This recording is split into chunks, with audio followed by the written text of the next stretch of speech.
ലോകമെമ്പാടുമുള്ള പ്രേക്ഷകർ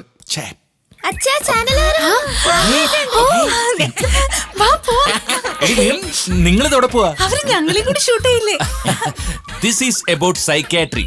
ഡോക്ടറെ ഇന്റർവ്യൂ ചെയ്യാൻ വരുന്ന ഒരു ഫാമിലി ഇന്റർവ്യൂ ഇല്ല. അപ്പൊ ഞങ്ങള് വന്നോളൂ, വന്നിരുന്ന ഇന്റർവ്യൂ കണ്ടോ. Come just behind me. Starting എങ്ങനെ? റൈറ്റിലേക്ക് എടുത്തു വെച്ച് പോ. അതല്ല, സ്റ്റാർട്ടിങ് ഡയലോഗ് എന്താന്ന്.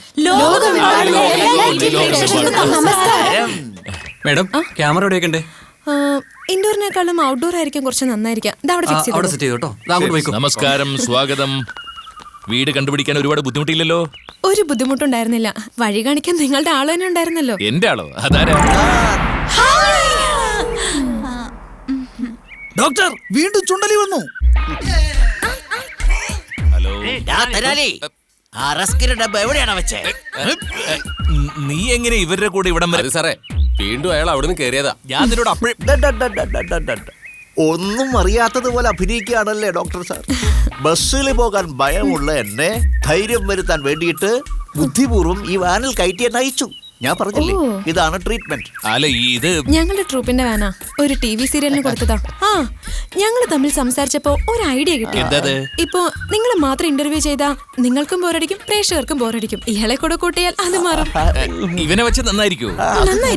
അല്പം കോമഡി കൂടി ആയാൽ പ്രോഗ്രാമിന് റേറ്റിംഗ് കൂടും. നിങ്ങൾക്കും അത് ഗുണം ചെയ്യും. അതാ ഞാൻ പറഞ്ഞ. Hello, 2 shot, 2 ചേരട്ടേക്ക്. എല്ലാവരും TV പരിപാടിക്ക് വേണ്ടി നല്ല ഡ്രസ്സൊക്കെ ഇട്ട് നിൽക്കുക. ഞാൻ പിന്നെ ഡോക്ടർ ഷർട്ടാണ് ഇട്ടിരിക്കുന്നതെങ്കിലും എന്നെ പോലെ തന്നെ ഇതും ലൂസാണ് എന്നൊരു തോന്നൽ. ഇതുപോലൊരു കോട്ട് എനിക്ക് കൂടി എനിക്ക് വലിയ നിർബന്ധമൊന്നും ഇല്ലെന്നേ. ഞാൻ ഇതിട്ടോളാം. ഡോക്ടർ തയ്യാറാണോ? ഞാൻ തയ്യാറാ. ഇതൊരു TV പരിപാടിയല്ലേ. ലോകമെങ്ങുമുള്ള കോടിക്കണക്കിന് ടെലിവിഷൻ പ്രേക്ഷകർക്ക് എന്റെ നല്ല നമസ്കാരം. നന്നായില്ലേ ചേട്ടത്തി? മനഃശാസ്ത്ര ചികിത്സയെ പറ്റി നിങ്ങൾക്കറിയാൻ ആഗ്രഹമുണ്ടാകും. ഇവനിതൊക്കെ എങ്ങനെ? അയ്യോ, അത് ഞങ്ങളൊന്നും അയാൾ മനപ്പാടം പഠിച്ച പോലെ പറയല്ലേ. അവൻ ഡോക്ടറെ പൊളിച്ചടക്കിയല്ലേ. അതടാ, പൊളിക്കും. നീയെ കൂടെ എന്നെ പൊളിച്ചെടുക്കും. അവന്റെ ഭ്രാന്ത്. നീ ലോകമെമ്പാടുമുള്ള പ്രേക്ഷകർക്ക് എന്റെ വിനീത നമസ്കാരം. സർ, ഇപ്പോ മനഃശാസ്ത്രത്തെക്കുറിച്ചും മനോവ്യാധികളെക്കുറിച്ചും ഒന്ന് ചുരുക്കി പറയാമോ?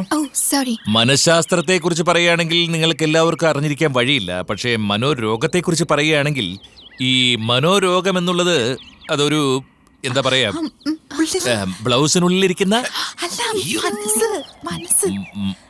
മനസ്സിനുള്ളിലിരിക്കുന്നത് വെളിയിൽ അറിയില്ല.